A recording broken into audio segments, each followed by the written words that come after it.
War is a terrible thing. It brings death, destruction, and unimaginable suffering. But for some, war is also an opportunity. It's a chance to make a profit. This is the ugly truth of war profiteering. Throughout history, certain individuals and corporations have profited from armed conflicts. They sell weapons, provide logistical support, and rebuild what war destroys. The recent conflict in Gaza is a stark reminder of this disturbing trend. This essay will explore the companies that benefit from war, focusing on the 2024 Gaza conflict. We'll examine the uncomfortable reality of war profiteering and its impact on our world.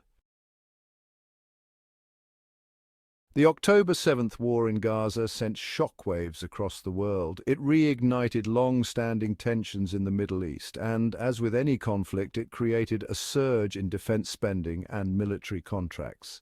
This surge directly benefited certain companies. Their stock prices climbed as bombs fell. This raises a crucial question. Who profits from war, and at what cost? The answer, unfortunately, is complex and deeply unsettling. It involves a network of defense contractors, oil giants, and private military corporations. These entities often reap enormous profits during conflicts while contributing to the cycle of violence.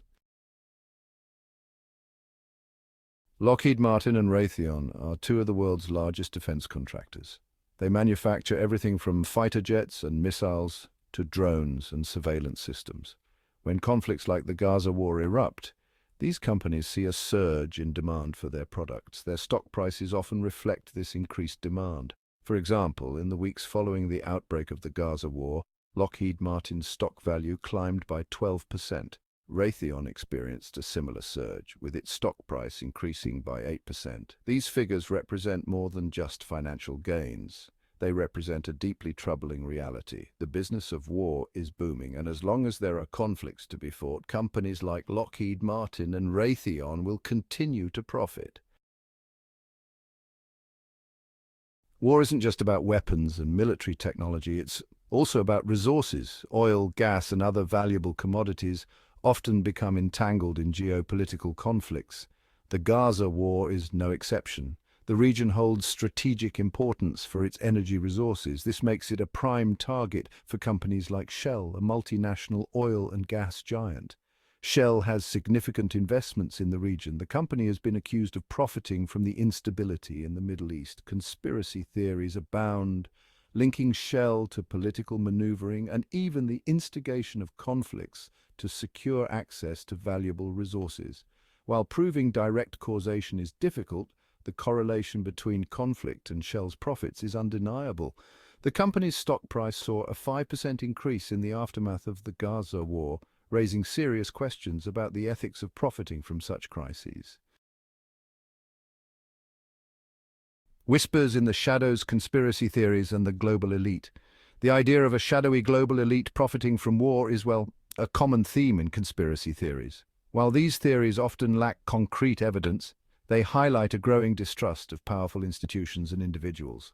Some believe that a select group of billionaires and corporate executives, driven by greed and a lust for power, orchestrate global conflicts for their benefit.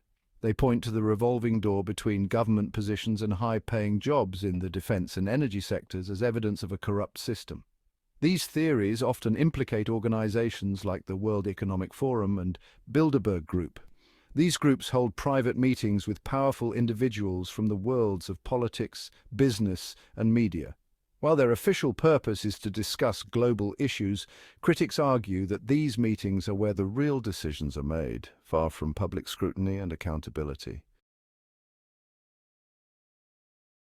The infrastructure bonanza Bechtel and the rebuilding contracts.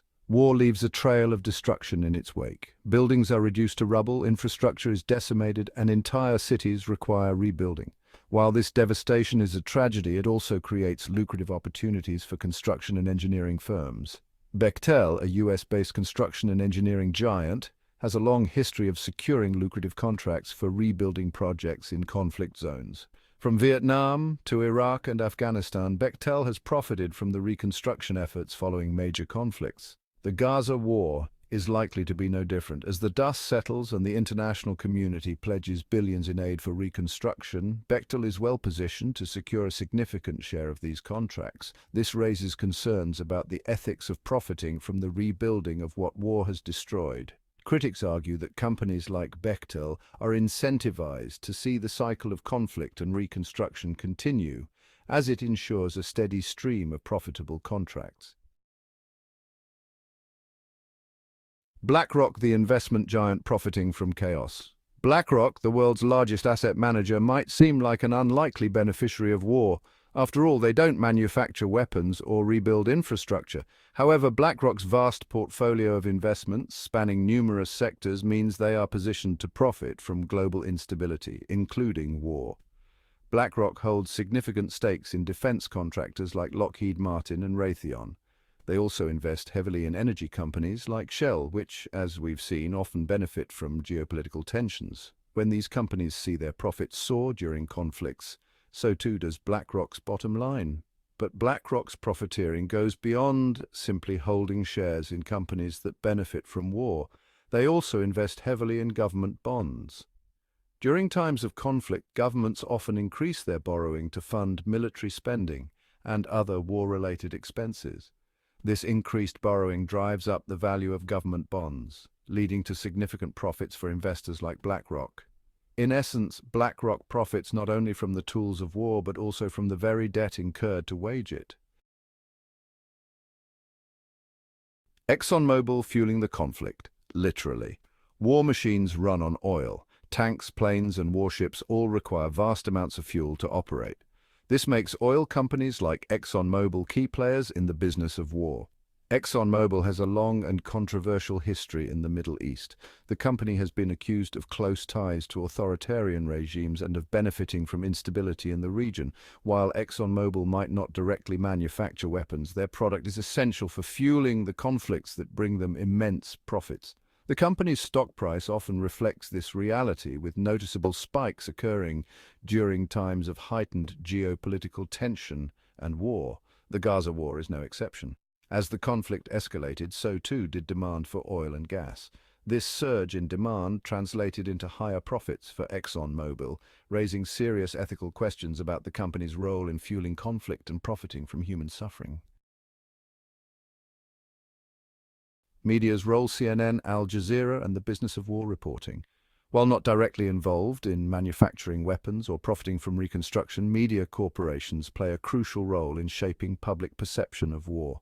News networks like CNN and Al Jazeera, despite their journalistic integrity, are businesses driven by ratings and advertising revenue. War, unfortunately, is a ratings bonanza. The constant stream of breaking news, dramatic footage, and expert analysis draws viewers in. This heightened viewership translates into increased advertising revenue for networks like CNN and Al Jazeera. This creates a complex ethical dilemma.